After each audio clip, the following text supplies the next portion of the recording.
Special thanks to Manscaped.com for sponsoring this video. Oh boy, the Loud House made a smoothie. It's funny how there's two shows on with the word house in it, and I get a lot of requests to speak about them again when both shows have an incredibly emotionally charged audience. Well, believe it or not, I do not hate or even dislike the Loud House, and part of me watching this movie was more out of gross curiosity than any fan-related reason. Imagine knowing that this show makes essentially the same structured episode ad nauseum and try to turn that into a 90-minute movie. It's definitely not the worst movie ever, but it is filled with some major issues and some minor but grim realities, but I'm getting ahead of myself. Without exaggeration, my best Christmas present this year was the new Performance Package by Manscaped. I was sent an all-in-one's men's grooming kit that literally has me covered from head to toe. Now, at first, being a panda and all, you'd probably expect this lush fur to be self-sustainable, but no, even I need a good trim every once in a while. First, we have this Lawnmower 4.0 cordless waterproof electric trimmer that feels amazing with no cuts or anything. It also comes with a Weed Whacker, which is this ear and nose hair trimmer, which coming from someone who was blown away by the lawnmower, I had to try it out. It also comes with a crop preserver, crop reviver, magic mat, disposable shaving mats, and for a limited amount of time, you get 2 extra gifts combined with this all-in-one lifesaver for this holiday season. The Shed travel bag and the Manscaped anti-chafing boxer briefs, which for someone who is either being active by exercising or doing a lot of errands outside or sitting on my lazy butt editing for hours at a time, that's undeniably the best thing out of this kit for me. And it doesn't have to be just me. Go to mnscpd.com/alphajshow, it's on the screen, and use code ALPHAJ at checkout for 20% off plus free international shipping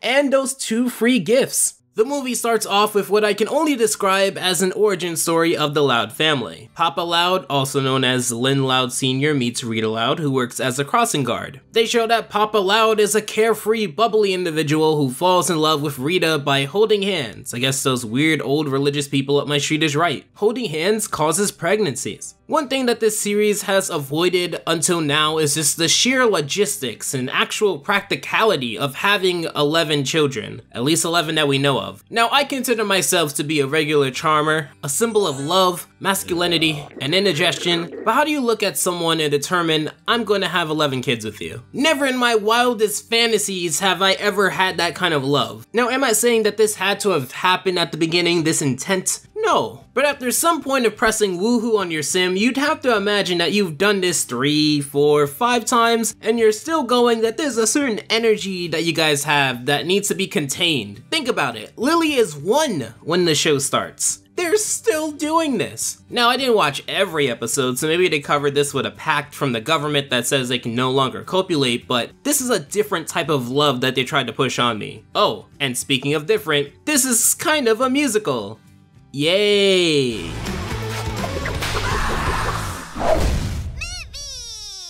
One thing I enjoy doing when going through shows is seeing what people say about it, because when it comes to a show I don't know much about or don't like that much of, it's interesting to see what people see in it, and oftentimes I do understand where they're coming from. I feel like if you enjoy deep stories, arcs, or even tons of original stories, The Loud House would have never really satisfied you. And that's not a bad thing. I haven't seen every critical video on it, but I do hope that people know that a lot of fans enjoy what I presume is the selling point, the character dynamics. Each character wears their main personality trait as their outfit, and they have other parts of them that mix and match in all kinds of ways that you can realistically mass produce the same episode over 100 times and just mix up who is the main character in a situation. For example, if you're gonna have an episode where an old friend comes back and they have to confront their past with someone, that episode would be different with Lucy as it would be with Lori as it would be with Luann. However, the difference between the dynamics within the Loud House and other Nickelodeon shows like Rise, SpongeBob, Middlemost,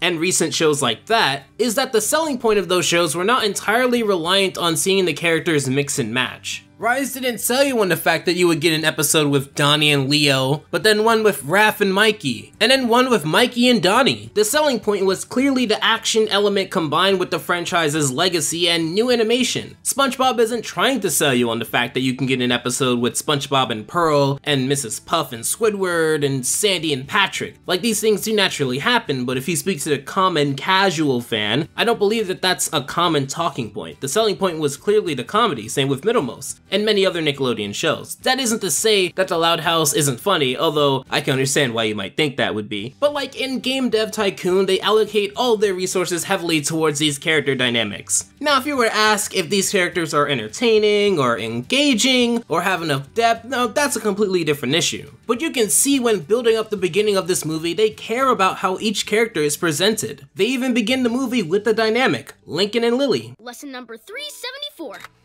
Breakfast Burrito Saturday.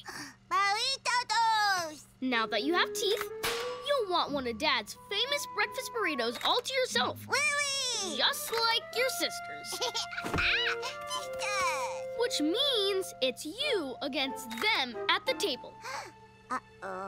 They enjoy having different pairs or even triplets of characters and the history built within them. However, we run into one of those minor but grim realities of writing the Loud House. Problem number 1, it's rather forced. I don't think a lot of people who watch regularly and call themselves a fan have a problem with it, but the show does sweep a lot of things under the rug a lot. And before we get to the major stuff, here's a minor one. So as they finish up their plan, Lily throws her diaper against the wall and Lincoln changes it, implying that he went from one room to another. Supposedly, through this time, every single Loud sister has not only gotten up, but gotten out of their room quietly, patiently, and coordinated all of their feelings to be against Lincoln, as Lori clearly states, Nice try, Lincoln, but you're not the only one who remembered it's Breakfast Burrito Saturday.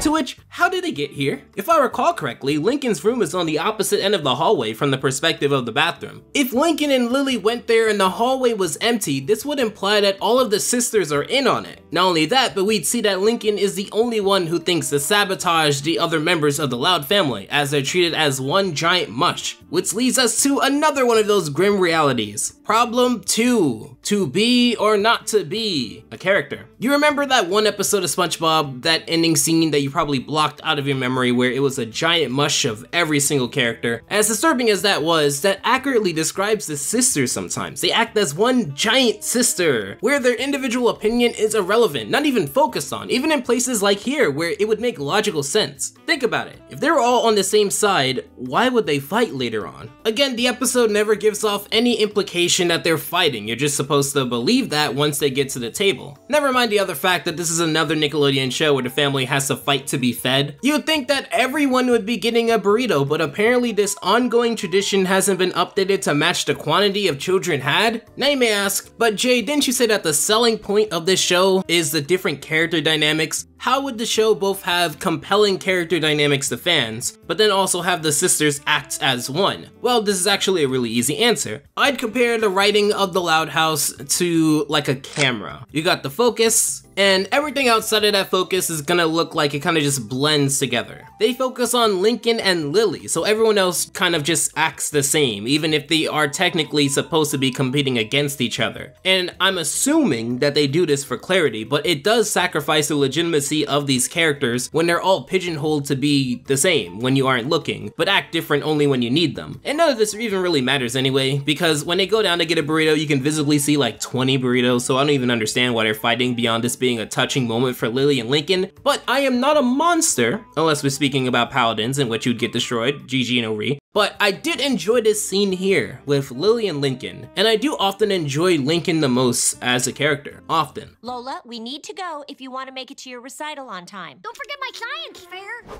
I had the Junior Mortician's death match. I'm working pit crew at the racetrack. I'm competing at jump pizza. Don't forget my shred off. You all have activities today? Not me. I just have my fashion show. It's an activity, honey! We're not prepared for this. This is a ding-dang disaster. What do we do? Oh, wowee, we get to our third problem, and this one's gonna be a big one. And I mean this with very, very little exaggeration. Problem number 3. The parents of the Loud House are portrayed to be one of the worst parents ever in the history of Nickelodeon within this movie. I've seen many, many Nickelodeon shows. I've seen everything from Helga on the Couch from Hey Arnold, or the dynamic of robots, parents, and Robot and Monster, the general premise of Fairly Odd Parents being that Timmy's parents are god-awful. I get it. It's a bold claim to make, and it will upset some people, so let me be clear here. They aren't awful because of malice. I'm speaking purely from the functional definition of the word parent, and what that would mean for the Loud family, especially given their unique circumstances. You see, Rita and Lynn, Papa and Mama Loud, freak out when they realize the logistics of juggling around 10-ish activities throughout the day. However, they act like it's their first freaking day on the job. Like, I'm sorry, isn't Lori like 17? You had 17 years to think about what it would be like to have kids, with each kid adding another layer of complexity. You never thought about what would happen if you would have 11 kids? As I said, Lily was 1 when the show started, and they still haven't learned to parent correctly. Now, of course, someone, in good faith, may bring up the argument that incompetent or stumbling parents aren't grounds for being the worst ever, and listen, I understand that. However, please understand, when I say functional, I mean functional, and I say that with the back of my uvula. Functionally, Lincoln is the parent of the Loud House. Not Rita, not Lynn. Relax, everybody. I got this. Another lesson, Lily. It's always more important to help your family than to outsmart them. All right, Louds, let's go. Lori golf clubs. Thanks, Link. Lenny measuring tape. Thanks, Lincoln. Luna guitar. Thanks, bro. Lynn soccer ball. Yeah. Luann rubber chicken. Lucy black veil. Lola flaming baton. Thanks, Lincoln. Lana wrench set. Thanks, Link. Lisa ammonium Dichromate. Thank you, male sibling. All right, we got everything? Yep, we're good to go. Now again, I mean this in the functional way of being parents. To be the ones who ideally take care of situations like this. The only thing that the Loud parents do that Lincoln couldn't have done in this situation and in this movie is drive. And that's only because he isn't old enough. Even then, Lincoln gives the fully functioning adults directions on where to go. They can't even remember the baby. Oh, sorry, sweetie. Oh, Jay, but it's hard to take care of 11 kids. Then stop putting your Snicker bar in the Snicker wrapper. The good that comes out of this situation, at least, is that we get to build up Lincoln to be the true glue that holds the Loud family together. They show this through reinforcing the family's character traits and what their daily big activities are. Again, when you view this from a character-driven perspective rather than a story-driven perspective, a lot of this makes sense. And speaking of driving and characters, we get a really needed moment here. As everyone is winding down from their victories, they drive to their favorite food spot, I'm assuming, and Lincoln gets his well-deserved credit. We are the Louds! Loud and proud! We are the Louds! Oh, we did it. Thank you, Lincoln. You sure know how to keep the old Loud fam running smoothly, kiddo. You know what? Maybe I looked too deeply into this. I jumped the gun. I made a quick conclusion. Maybe the family just had an off day, and they really do care about every member of the Loud family. You know what? Maybe this is a reflection on me. Maybe I haven't paid attention enough to my family, and I'm projecting it onto them, on here. And you know what? I'm sorry. As a critic, I shouldn't jump the gun. And clearly, these parents are doing the best that they can, and they just had a tiny hiccup. And here, they're able to give gratitude to the one person who saved the day, so clearly they do care. They wouldn't do anything that shows that they haven't learned a single lesson. Everyone, hold up your trophies. Get my good side. I only have good sides. Yeah. Not sure I'll show up, but... Get my funny side. Hey, watch out! I was hog sunny. Wait! Hey guys! I want to be in the photo! Oh, you just must be so proud of your girls. You're ding-dinged, aren't you? They are very special.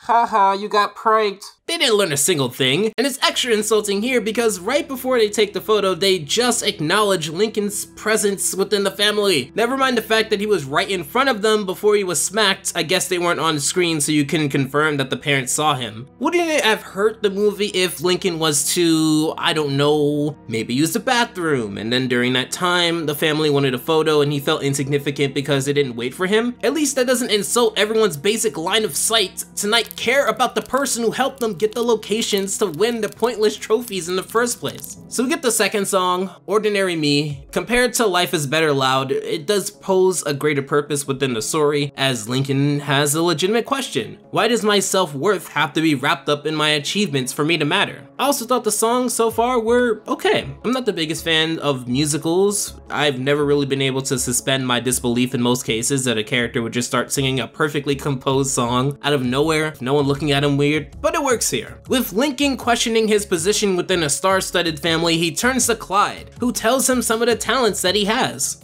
How about 3? You've read every single Ace Sappy comic twice. You're the 5th best junior magician in Royal Woods. And that history report you wrote, it was like I was at the signing of the Declaration of Independence.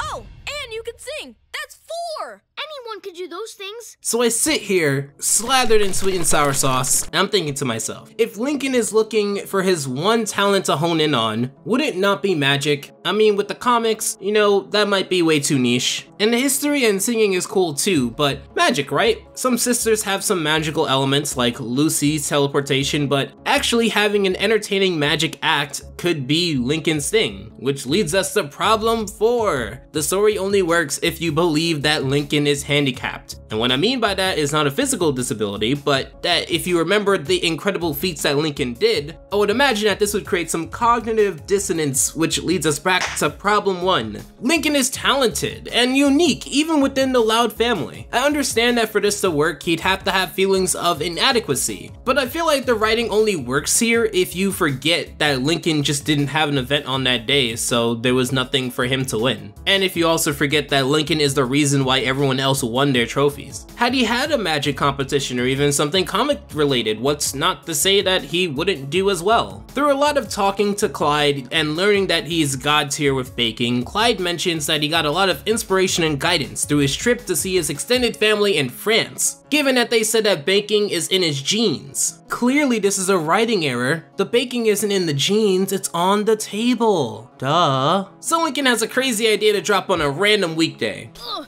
what part of the world are we from? Well, my family is from right here in Royal Woods, honey. I'm not sure where my family's from originally. Why? Because if we knew, we could take a vacation and meet our relatives.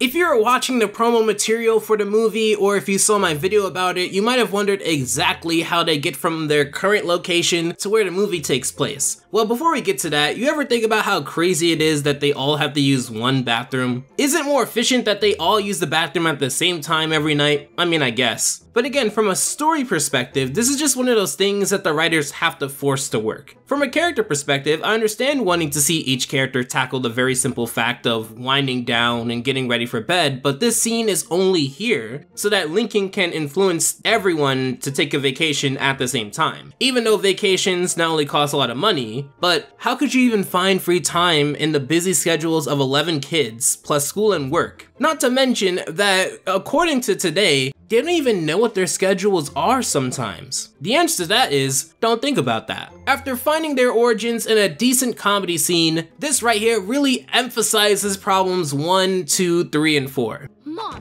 Dad, we can make this work. Trust me.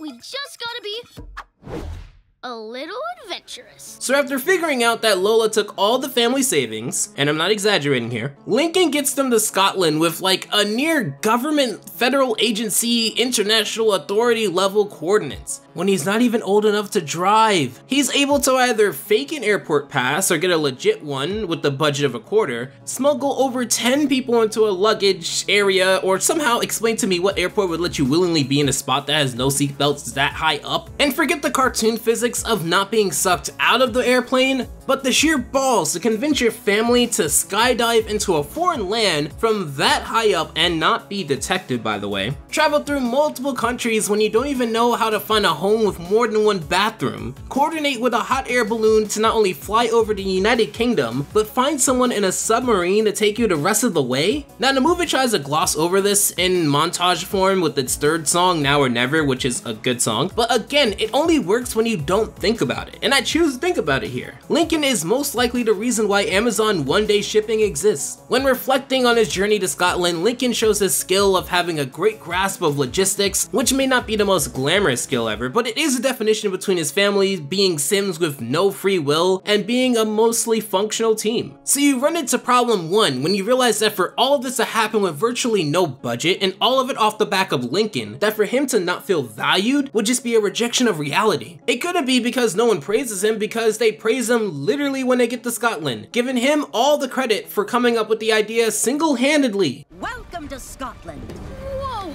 Yeah! Did it, Stinkin'? Way to go, bro! Lincoln, you're the man. This is great, Lincoln. Scotland! Like something out of a fairy tale. But you're not supposed to value Lincoln because Lincoln doesn't value Lincoln. This is supposed to be something that anyone should have been able to do when it's clear that not even the parents are able to do what should have been a normal day for them. This runs into problem 2, where through making every character become so hopeless and not able to think outside of the box, you blemish the perception that these are mega talented or smart characters because the decision making within the movie seems to be funneled through Lincoln's will to want things. Take Lisa getting a DNA sample from her father. She's able to do that but can't find a way to make more money for the trip, or anyone else, it's not just Lisa. Besides debatably Lily, they're all able to communicate high-level ideas to help, but don't because they aren't written to. And that leads into problem 3, where Lincoln becomes the breadwinner, the alpha if you wish to call him that, the de facto leader, and not only creating these plans in front of his parents, but organizing the entire thing to begin with, and influencing his sisters to come along with him. So far, the parents have done nothing that Lincoln could not do, besides drive. And with this information, Lincoln probably could have gone just as far without a car. So that leads us into the last problem, problem 4, where you'd have to ignore all of this to think that Lincoln has no value based solely on what the movie has provided you. Considering that this movie is built off of a moral, you have to protect the moral with every minute of screen time or the immersion is broken. That's what makes the Loud House work. Again, wouldn't it have been worse if Lincoln was planning things and individual Loud House sisters one-upped him every step of the way? Like, for example, maybe Luann distracts the airport security with jokes while they smuggle on. Lucy scares some Frenchmen off bikes and they take them. Lynn kicks a soccer ball between the train doors, allowing them to squeeze in at the last minute. And you know, maybe Lincoln tries to get the hot air balloon going, but the wind pushes them off course. And Lisa looks at the reports and Lori uses her new followers to triangulate a ship to take them the rest of the way. It took me 5 minutes to think of that, and admittedly, it'd be more complex to animate, but you'd have a more watchable movie if you didn't show me scenes where they do nothing but tell me how Lincoln thinks that they do everything. I genuinely have no nicer way to put it. Lincoln shouldn't feel inadequate because he's the only person that's trying in the story presented so far. Babe, I miss you so much. Oh, Boo-Boo Bear. I hope you got my text. I sent one every hour on the hour just like you asked. How's the vacay? It's amazing here. Oh, I lost you there for a sec. Oh, I was just saying how much I love Scotland. Babe! Wait, you're breaking up. I can't hear you. Babe, I can't hear you. I love Scott. Babe. Breaking up. You. Wait, what? Breaking up. You. Ah yes, the miscommunication trope. I would be able to forgive it if it actually went anywhere in the movie because, spoilers, it doesn't. Through this time, Lincoln, in a place he hasn't been to before, guides the rest of his family through town and misses the opportunity for any other character to get some solid character development, except Lenny, debatably, with the guy named Scott. They like each other. By the way, that doesn't go anywhere either. For wanting to portray Lincoln as the one who needs to find an identity is pure irony. In our next song, This Town Was Named For You, we have Angus, the groundskeeper of what used to be the active royal property of the Loud's ancestors, explain that the town has been awaiting their arrival and are excited about their return. Well, everyone except her, but more on her in a second. On a positive note, the song actually isn't bad. I want to care about these other characters, but the story isn't written in a way for you to grasp onto anything for them. The trip is for Lincoln, the song, the family's direction, everything is so Lincoln-centric that the idea of him feeling empty just feels like lazy writing because it appears that he's protected as a character to not appear worthless even when the plot says that he should be. I would not mind sitting here praising the parental skills of Rita and Lynn, but right after they thank their son for doing a good job, they completely forget about him. And that takes out anything that I would have been able to praise. If I were going into this a fan of Luna, for example, she didn't do anything that she hasn't done in an episode already. If you're a mega fan of Luann, what has she done here in these 20 minutes that have satisfied you? If you enjoy the dynamic of Bobby and Lori, wouldn't you want that side plot to be fleshed out more? Even if you were a fan of seeing people in love, would Lenny and Scott really satisfy you if you have seen this movie? Like, the only way to enjoy this movie is to not think about everything that I'm saying. But if someone who cared about the growth and dynamic of these characters tended to these tiny questions and guided the story in a way that you can believe what they say, not only do you have a better movie, but you have a better and more natural motive to feel invested in seeing these characters grow, change, and react to the environment around them. It feels so manufactured that you know Lincoln is just gonna find some arbitrary point to feel value again within the movie.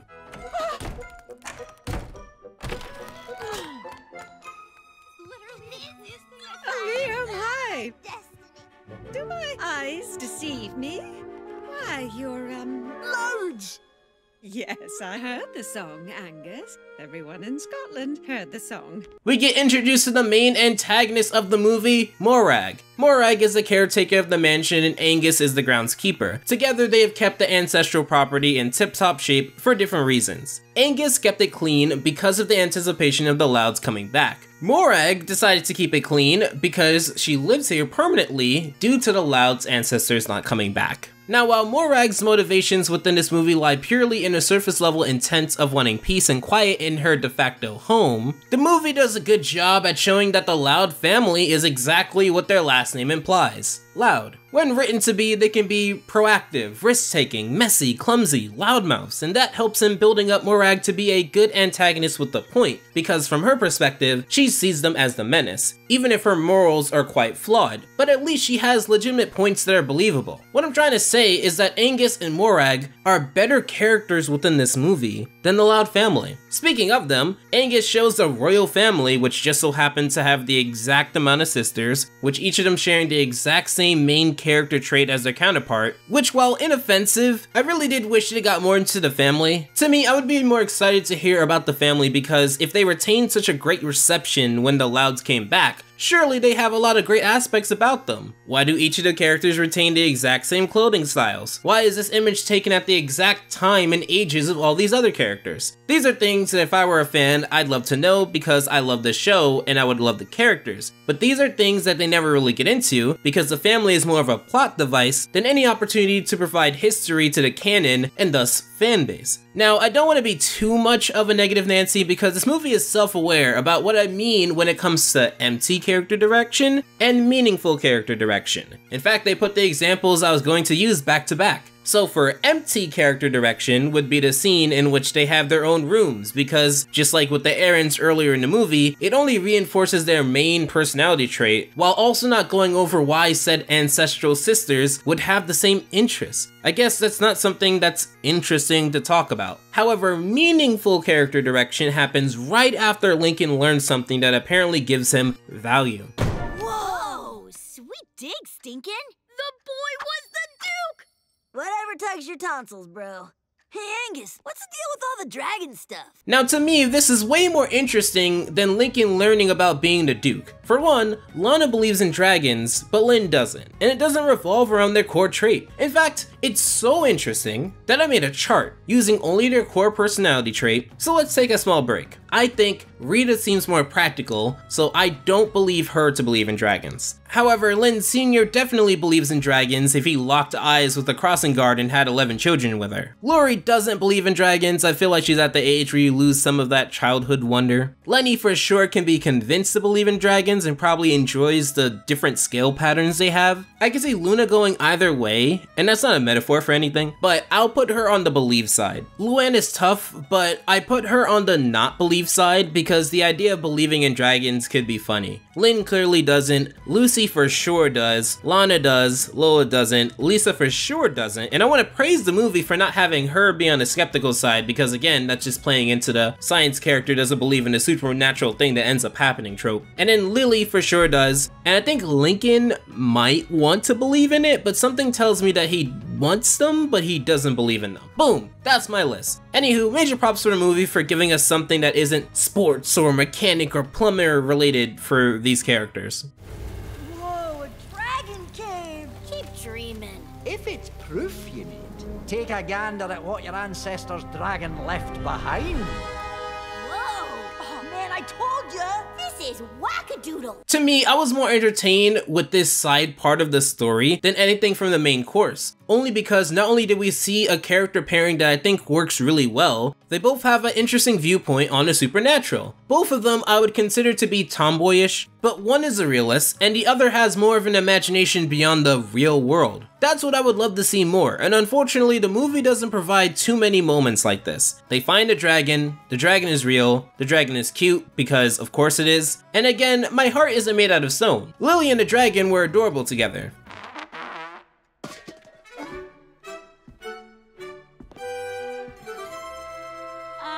What are you doing, honey? Duking. Right in front of us? You know we have our own bathrooms now.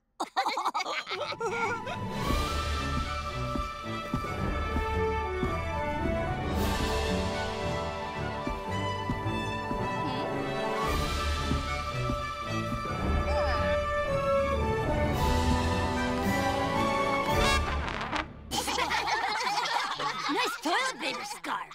Seriously? Pantaloons this time of year? I think Lincoln's gone a little pantaloony. The sisters have a point. He's trying to find value in himself through another boy specifically, but the funny thing about it is they just tell you that the Duke was special, with nothing that he's actually done. Lincoln just accepts that he was special and puts on his new clothes, aka problem number 1. The story only works if Lincoln is written to be pigeonholed within this narrow viewpoint where it has to be a boy. It has to be a boy that looks like him, and it has to be a boy that looks like him that just so happens to be the most special. Now again, it's not like you can't write this movie to have it appear better, but it would help if we at least knew about the Duke, or like I said earlier, have Lincoln actually be as useless as he's supposed to be and not protect him so much. They have dinner and Lily hangs out with the dragon again, heart not made out of stone. Lincoln wants to be the Duke, but reality hits him with the fact that he has to be useful in order to become the Duke. And I will say, even though it feels like he's going down a predictable path, the dialogue given to him is not the worst. I feel like it makes logical sense that he gets immersed into the crown, because he feels like it'll give him more depth or special hook that he needs, only for him to have a different perspective. Morag storms out of the house, ranting heavily about how this is not supposed to go this way and that Angus is encouraging the Louds too much.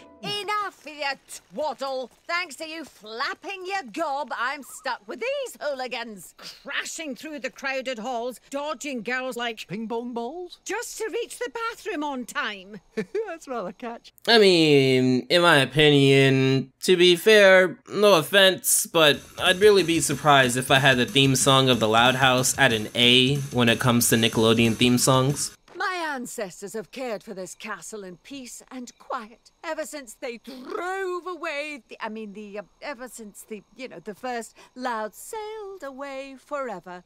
Oh, I deserve better than to be banished to your wretched hovel. We do get to see some development with Morag, and I do have to say that while Angus is clearly the better of the two characters, not just in morality, but in development, structurally, and just overall, Morag just barely hits the minimum needed to become a decent to good antagonist, while later she does a really good job at being more than just a weird lady who is angry at everything all the time, and you can say that shows like the Loud House are built for paper-thin antagonists that Saturday morning cartoons would scoff at, regardless of how well she worked in the movie.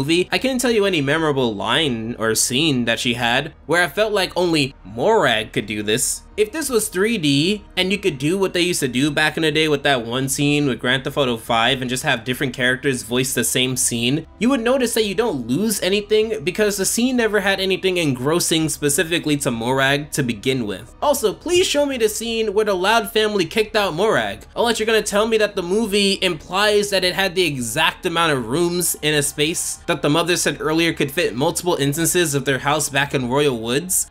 We could fit 100 of our houses in here. Clearly they have more rooms because the parents also have a room somewhere that just wasn't shown on screen. We also get Lucy conjuring up a spirit of one of their relatives that I'll just call Ghost Lucy. There's not any reason not to call Ghost Lucy because Ghost Lucy is just Lucy with extra information. Lastly, we get the scene here where multiple members of the Loud family are unintentionally giving Morag a hard time, and I will hand it to them. They fit a lot of characters in to make this point. Good day, lad. You got that right. I'm about to become the new Duke. You might want to tell Morag to start polishing that crown. Oh, I certainly will not be doing that. This leads us into the next song, I'm Gonna Be the Duke, which again, it isn't bad by any means. It's very neat, it has a good hook, it's performed well. However, there's one very funny, glaring issue with the song. You see, the song is about how Lincoln is driven to becoming the Duke, and there's a very clear disconnect between Angus and Lincoln, so it's in 3 parts. The first part being that Lincoln is doing things clearly for his own benefit. Angus is correcting him, and then explaining that the Duke shouldn't be a role that you should view in an egocentric manner, but rather wholly for the people. And you would expect the third part to be the correction, but it's not. I hear you loud and clear, I have to act more sincere. That's the secret for me to win. Cause if I do this right, I'll be in the spotlight. You can thank me later, cause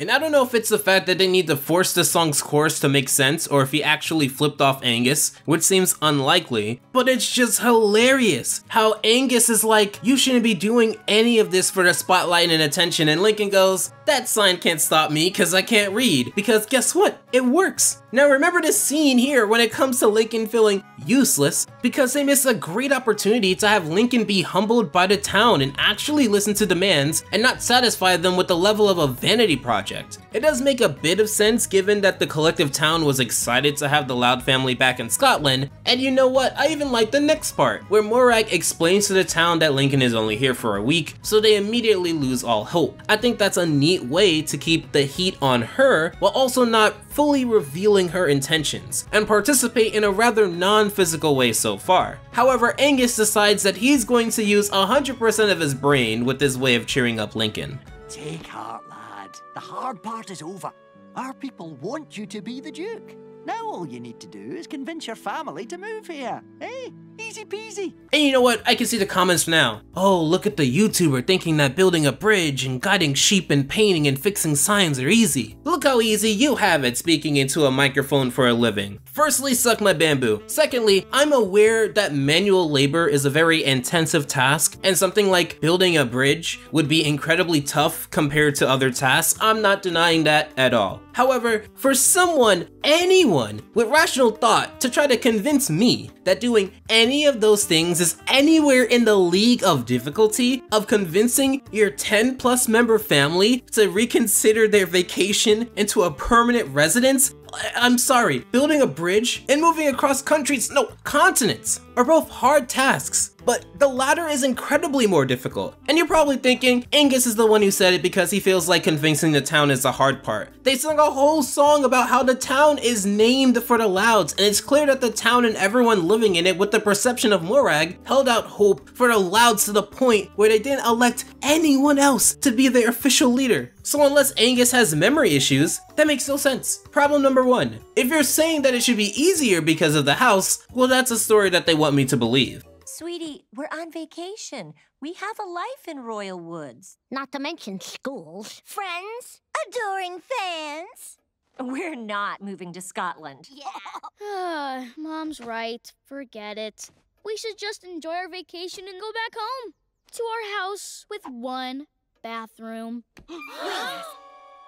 We're moving to Scotland. Ah yes, the 4 problems again. How could I forget? Where do you even begin here? I know this scene is needed to make the movie work, but why couldn't they just ease into this? Why does it have to be bathrooms? Why couldn't you find a house with more than 1 bathroom if you're willing to move? How come their deciding factors are so thin? How come their 11-year-old son or brother can convince them to do these things? How come they were able to see that this was a vanity move and then went along with it? So much forced writing to an impressive degree. Every single character is willing to throw their lives away for a freaking bathroom. The worst parents I have seen in my 23 years of living. And Lincoln is only believable here if you don't believe that he gets praised all throughout this freaking movie. But you know what really grinds my gears about this? This is all because you want to be the Duke.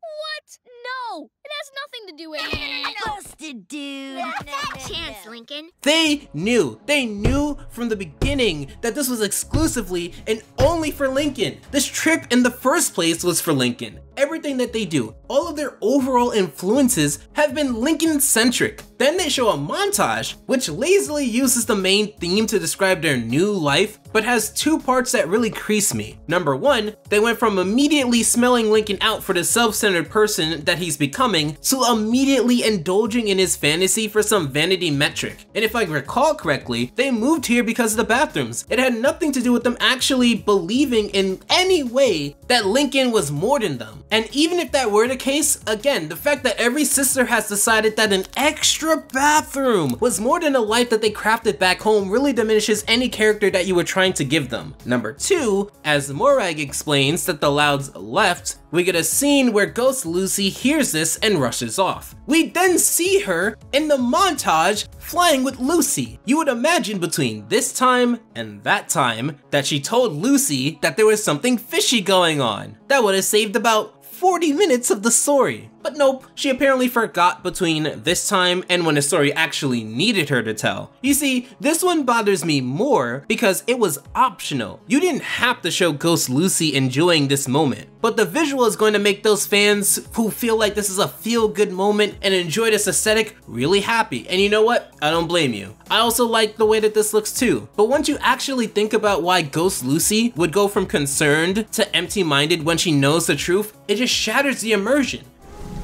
What a wretched day. I wish we were out in it. But seriously, cousin, we have an urgent matter to discuss. Oh, now it's urgent. But it wasn't urgent enough when you were frolicking in the sky? And don't get me wrong, pandas can't fly, but this isn't jealousy. This is the difference between emphasizing your characters to the point where plot holes like this happen, or having a decent movie. Now fortunately, Ghost Lucy does describe how they never left willingly. They were forced away by the dragon, who clearly is shown to have changed their demeanor quite quickly, implying mind control. This is what sets off the latter half of the film, and this is where I take a break and get up before I want to commit dragon. I've missed me laboratory. And my coffin. And me Scott. He's from Scotland. We know. I will give any fan of the Loud House $500 billion trillion if you can adequately explain how Lenny's particular comment was the grounds for a "we know" moment, and not Lisa or Lucy. If anything, Lenny's comment about Scott being from Scotland appears to be the only exclusive thing to this movie, and would actually be the shortest trait of the three carried throughout. And I guess you can make the comment that from Lenny in that time period would be that way just as long in the story, and would say it longer, but I'm dying on the hill that all of them deserve a "we know" moment. Who doesn't know that Lisa misses her lab? Who doesn't know that Lucy misses her coffin? I bet Luna misses her music. Does Luann miss playing jokes on the citizens? Oh man, it's like I'm a wizard with this. I get that it's a minor joke within the movie, but it's so immersion breaking when you're being told that this specific thing about this specific character is being portrayed too much. When you built your entire show around this. It's like McDonald's and Burger King and Wendy's telling you that they serve the best chicken nuggets, and then Starbucks says, "We serve the best chicken nuggets." And then the other three going, "Ah, chicken nuggets, they're so overdone at this point." Why would Morag lie about your family never returning? Our caretaker, old Aggie. She kept a journal that chronicled everything that happened in the castle. Perhaps the answer lies within its pages. As we transition back over to Morag, we get much needed development of her character. Within the first half of the movie, besides a few minor moments, she's just a lady who puffs out her hair and gets angry. Head pokes out, angry. Wash, rinse, repeat. In the second half, she shows to the audience that it was her ancestors that ended up driving the Louds away by controlling the dragon and thus controlling the town. This explains why the dragon egg hatched around the same time that the Louds came back to Scotland, showing a relationship between the two existing at the same time. While I do wish that we get to see more of Morag's side, given that I feel like it'd be an incredible opportunity to see why people become this way, maybe the Louds before our main characters never said thank you or forgot her birthday, or maybe she lived in a poor part of town and sworn to keep her position and being in one of the richest, most elegant parts of the city. And you know, maybe this gem comes from the fact that it was trusted upon her to keep it safe. We don't really know. She is just evil because she wants peace and quiet among the Loud Castle. And given the demographic that it hits, a thin villain is okay for the audience. It's just unimpressive, but it is functional. We also see Morag crank up her manipulation on Lincoln each eavesdropping on his tough conversation with Clyde. Basically, Clyde cries because Lincoln is staying in Scotland. I guess none of the other sisters had any friends, close ones, commitments, goals back in Royal Woods because of a singular bathroom. Hey, I gotta go, but call me later because I want to hear all about your new super duper amazing life.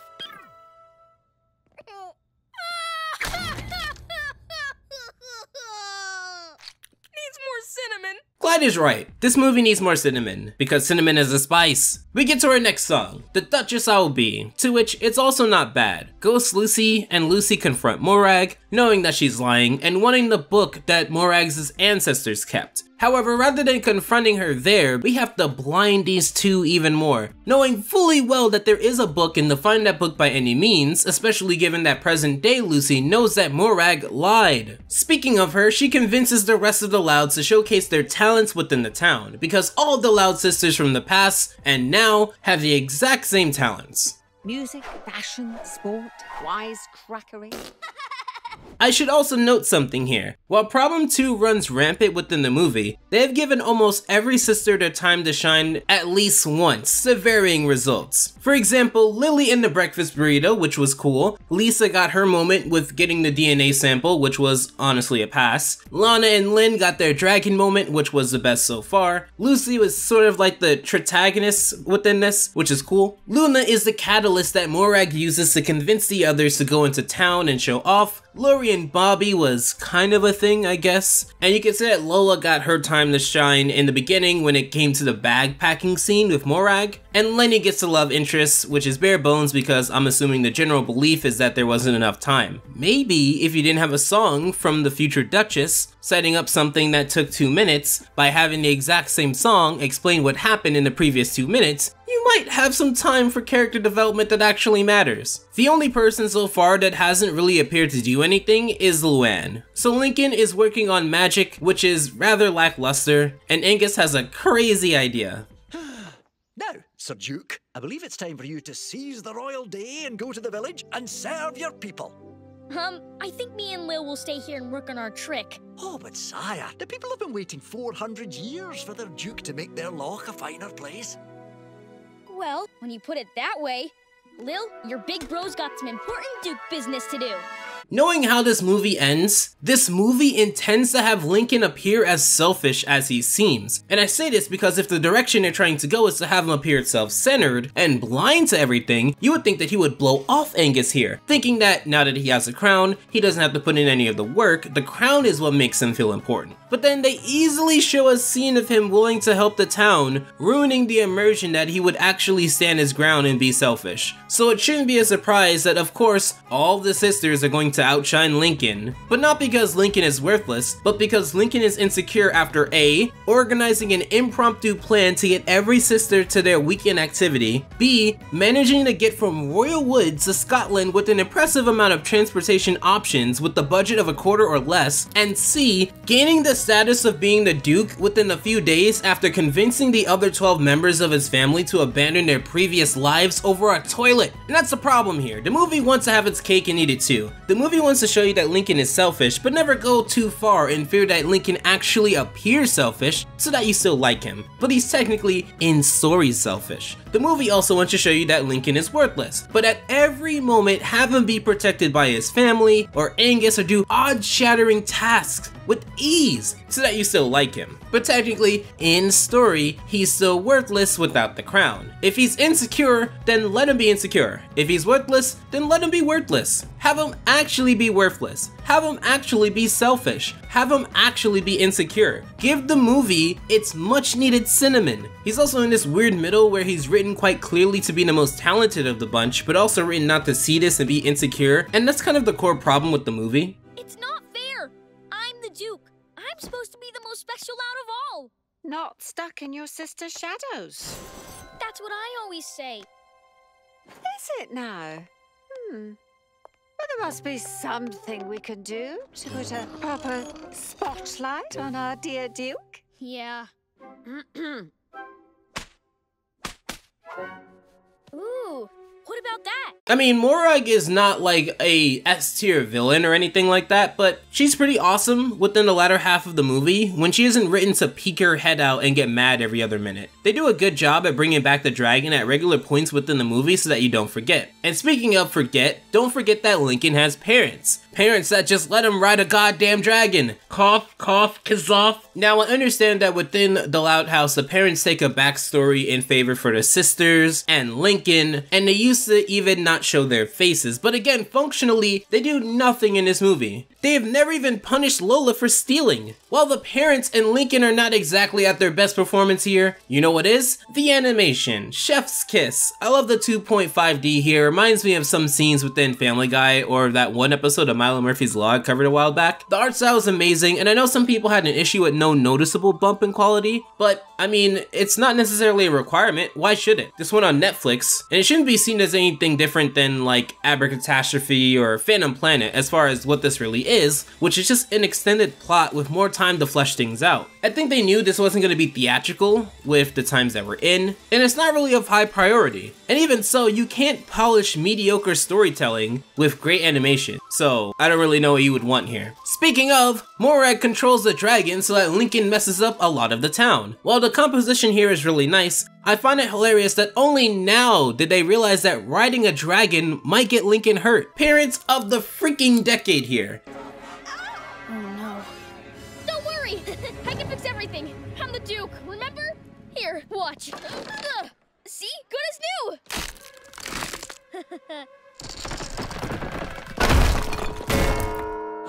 No! It's okay.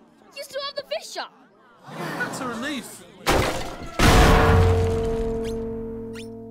How could ya? We trusted you. I love that chippy. How dare he? Ah yes, I would too trust Greg Heffley to manage our foreign affairs. Why would grown adults put all their trust into an 11-year-old who's only been here for a day? If problem 1 was a drinking game, the vodka would have died of alcohol poisoning. However, this is the all is lost moment much needed within the structure, and here, I guess the family comes out of their blur to actually do something? We want you to know that we talked about it, and tomorrow, we're gonna help you rebuild the town. Really? Aw, you guys are the best. Well, of course they are. They're loud.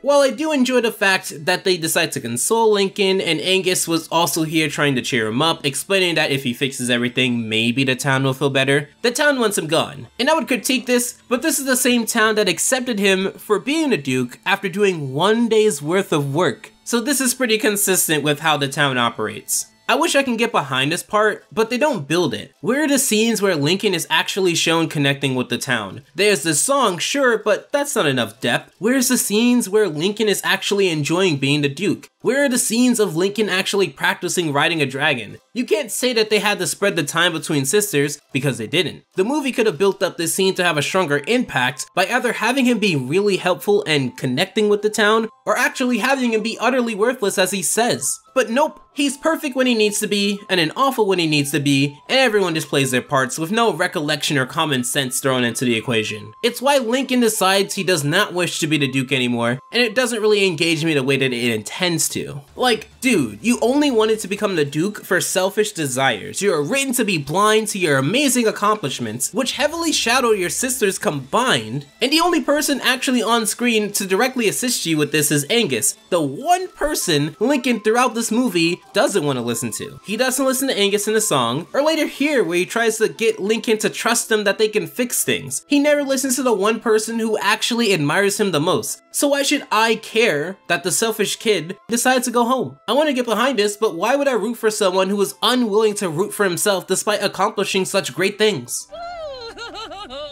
Well, I wouldn't want this to be seen by the wrong eyes. Now, dear Aggie, it's time I fulfilled my destiny.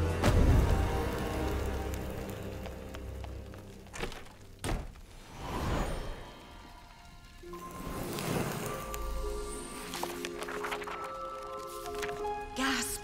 It cannot be. Old Aggie betrayed us. I'm not saying there needs to be a big plot twist, it's the Loud House, the writing should be clear, easy to follow, the show is not known for complex writing, and I'm also not saying that Morag is written poorly here, as I've been praising her all throughout the second half of this movie at least. However, the movie has given both you and me no reason to believe that Ghost Lucy would have taken this long to find out for any reason beyond the movie needs her to. Would it have hurt the movie for Lucy and Ghost Lucy to at least not see Morag as suspicious only until this point? Maybe Ghost Lucy respects Morag at first until the grand reveal? However, you know why this is especially painful? You know why this actually annoys me greatly? Look at this scene here. You see the entire peanut gallery running except for the gothic one. Even if you come up with any of the vast excuses that litter defending the fact that Ghost Lucy could have found out earlier, they literally set things up for her to spy on Morag, and yet they don't, even after proclaiming that they have their eyes on her. Yet Lucy is here consoling Lincoln even though she wasn't seen in the town. How hard would it have been to show a 5-second scene showing Lucy, or Ghost Lucy, spying on Morag, seeing her do all of this stuff? You could have continued this movie and have that scene in there, and it would have made more sense than removing that scene. Why just have her appear from the top center left as if you've written her to appear at any other moment, any other time? Problem one is a problem. Getting back to some of the good, we see Morag address the townspeople while cleverly setting up the town to feel good. Ridding the Louds that tore down the town, she reels them in by saying that she will be crowned Duchess. Angus's eyes tell a whole different story. Clearly, he knows that she's lying, and after a subtle full circle from Angus, forcing Morag's hand down to crown Lincoln to now Morag forcing Angus's hands down to crown herself, we get the grand reveal.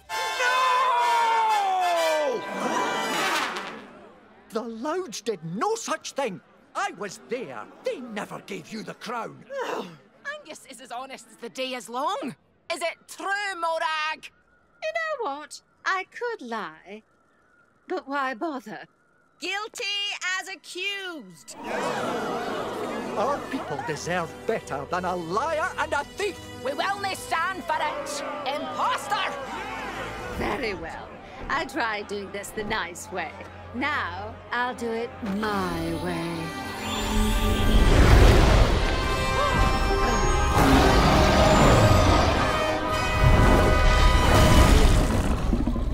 As Morag quits the charade, we get to see her in her pure form, which is actually quite neat. I know she isn't particularly the most interesting villain, even for Nickelodeon standards. In fact, I would say she's no King Poseidon. I feel like for the Loud House's standards, this is probably as good as you're gonna get, which, while unfortunate, it's the reality of the situation. So Ghost Lucy explains everything, and they somehow manage to smuggle most of the family off the boat without the parents realizing, cough cough, problem number 3. The Loud sisters acknowledge that Lincoln is always helping them, but it doesn't matter in this story until Lincoln says it does. Never has someone with so much power made to feel powerless feel so bland. What isn't bland is the climax of the movie. While nothing S tier, I feel like it gave all the sisters their well-needed time to shine. I mean, I guess a little bit. I didn't mind anyone's contribution, and I really did feel like they got the most out of them here. It's a shame because they want the sisters to feel special, and all they had to do was either let them outshine Lincoln, or let them shine with Lincoln, and let Lincoln be humbled later on. Problem is, Lincoln doesn't get to be humbled. He gets protected, babied, sheltered as if none of this isn't quite as much of his fault as it is Morag's. They never address the fact that Lincoln only wanted this entire trip for himself and was in over his head for this entire thing. None of what he did here actually solves his issue, and it is the fact that he saves a day that only rewards his egocentric behavior. But 3 things here. A, they really let Lily do her own thing to the point where she's the only one with a brain here. B, I say this because they look at the rubble and try to find a way out when the dragon didn't obstruct the gate. They blew a hole in the wall. The gate is just fine, as we'll see later on.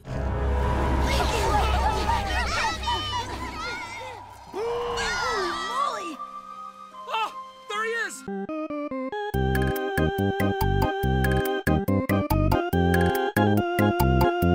And lastly, C, it's a good thing that all of this happened while the town evacuated. Oh wait, they're back? Problem number 1. Lincoln, whom history will remember as the loudest of the Louds. Just another man taking credit for a woman's efforts. Bah. Really, Jay? That's what you wanted me to say on the video? But seriously, to hell with Lily, right? I get that she's a baby, but she's literally the only reason why this worked. She did everything. Not only that, but the sisters explicitly said that they would help Lincoln come up with a plan. Not only that, but they also contributed. But no, just Lincoln, right? Because he didn't feel special?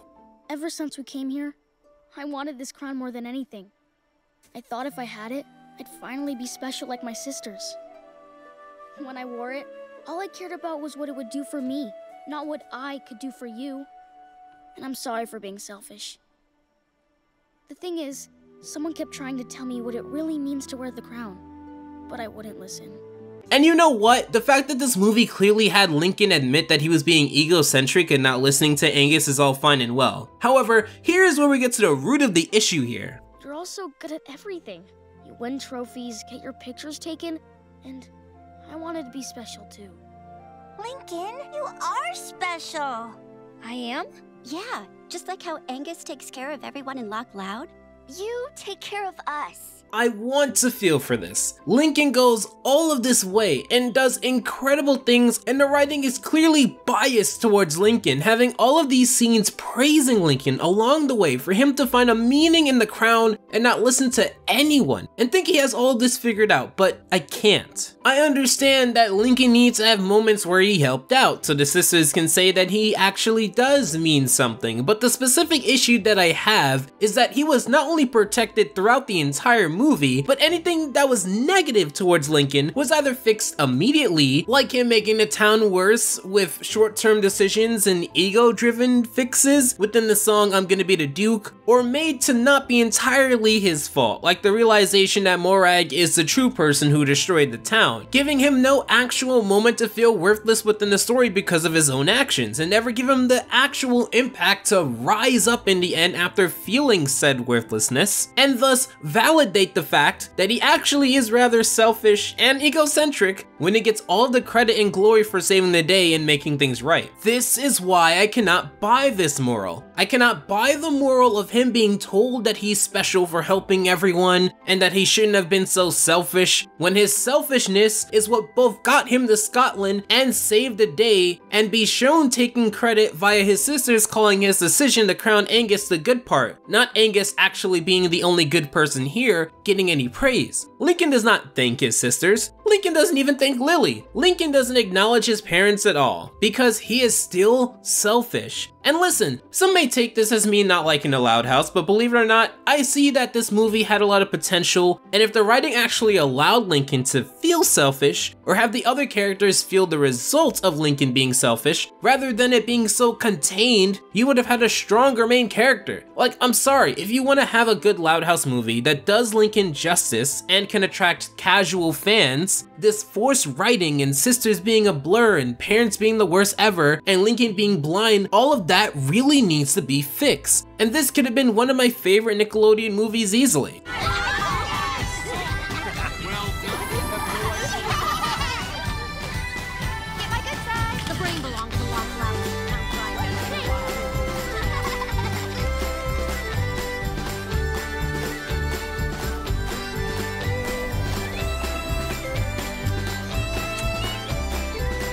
Look at all this potential here. You see the ghosts, you see Scott and Lenny, you see all the characters here tossed aside for Lincoln to go on a power trip and actually never really have to fight a battle without being protected in some way, only to be told he's special. This 10 to 20 second clip could have meant more to me if you actually put work into building these things. However, if the Loud House truly wants to level up and it wants to leave a bigger impact, it needs to do all of these things that it could do for free, or at least for a similar price that this movie is, because the heart of what makes the Loud House special is the characters. Everyone has poop jokes. So many cartoons have incredible animation or a gorgeous clean art style. There are more than a few cartoons that are moral based, but how many cartoons can boast a number of main characters with such a distinct core personality? I'd say not as many as I can count on one hand, and it almost felt like the movie works in spite of that, not because of that. It could work in harmony and actually build the characters, whether that be with better writing, writing or letting them fall to rise to higher heights. Like, I don't want to sound like I'm speaking another language here. There's a reason why, for example, SpongeBob went on the journey with just Patrick, who didn't help out all the time. SpongeBob had to put in the effort for him to be seen as a strong hero that saved the day. Unfortunately for the Loud House movie, I fear it being labeled right at the top of passable animated movies your grandmother shoves in front of your 8-year-old niece to pass the time as she makes dinner, and the Loud House deserves way more than that given the success it has. Is it finally over? Scotland! Finally! Excuse me. I'm looking for a girl named Lori Loud. Can you tell me where she is?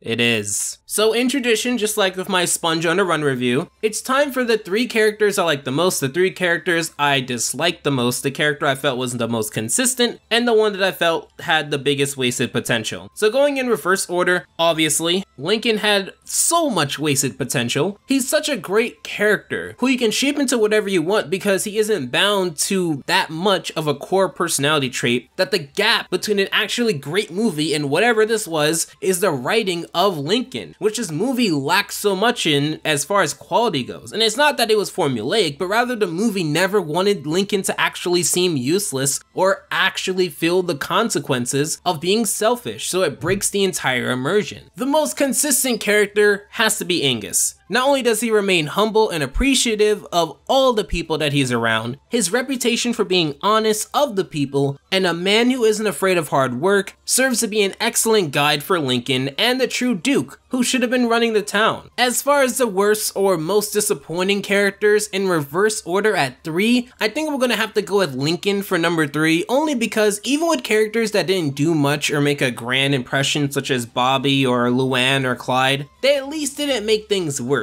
with as little as they contributed to the movie. And I can't fault them for the lack of doing something interested, as I'd much rather put someone on this list that did have time and didn't do a great job. Number 2, I'm putting both of the Loud parents. I don't care that they take a backseat. Even if you wanted them to play a minor role, have them do at least the bare minimum to make this work and not only be controlled by Lincoln's false fantasies and not be the type of parents to let their child convince them to stay in a different continent permanently. I decided not to take the easy way out and rank them separately at number 1 because this may be what the kids call a hot take, but I'm putting Ghost Lucy at number 1. She's the example of how forced the writing had to be in order for the movie to make the minimum amount of sense needed to feel complete. She was a plot device, never fleshed out, but also never given sufficient reasons as to why she couldn't figure this out sooner, and it really ruined the experience, especially given that she was already set up for mediocrity, being that she's just Lucy with more information of the town and a ghost. Best characters, I'd say Morag definitely number 3. She was a decent to good antagonist, and I thought that she was the most awesome when she was playing the subtle Loud House hating caretaker. I felt that her cunning manipulation of the town was more exciting than the grand reveal, but that shouldn't take away from the fact that out of everyone in the movie, she was developed to know something about her within the movie and be entertained. I do have to dock some points when you have her admit that all she wanted was peace and quiet irrespective of the location, because if that's the case, why not move out of the castle? If rocks on an ocean mean just as much. Number 2, oddly, I'm gonna put Lily. Maybe this is just the baby pass, but she's great at the beginning. She saves the day and gets no credit. She's a part of a lot of cutesy moments, and she plays her role best within the movie as far as the sisters go. However, number 1, unsurprisingly, is Angus. His cheery, open, honest, transparent, hardworking attitude, and his strong passion for both the town and the people in it, as well as its history